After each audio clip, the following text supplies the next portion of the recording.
وتستمر الانفرادات على قناة المحور. بوسي شلبي. ما زلنا معكم في قلب أسوان، بلد السحر والجمال.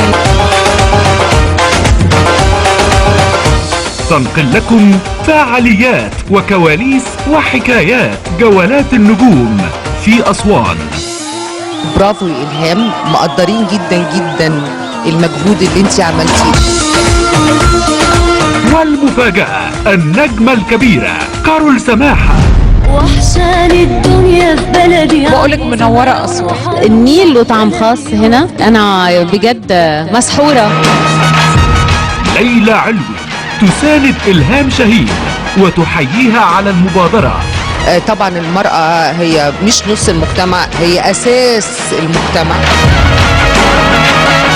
لبلبة تدعو العالم لزيارة أسوان. يا بختنا ببلدنا الحلوة، أجمل بلاد الدنيا. يا مصطفى يا مصطفى أنا بحبك يا مصطفى.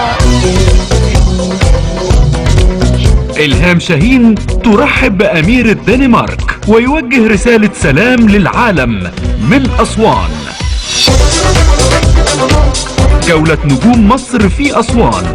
أنت اللي قررت إن احنا نيجي السد العالي، لأنه السد العالي رمز من رموز مصر الكبيرة. لقاء الفن والفكر والثقافة. أسوان والأقصر فيهم تلتين آثار العالم. دول درات مها، ودول الأربعة عايزين يتجوزوا مجدي.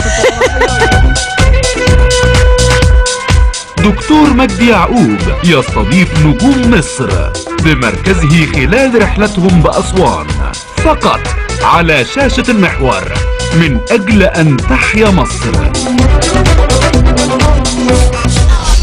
تحيا مصر. تحيا مصر.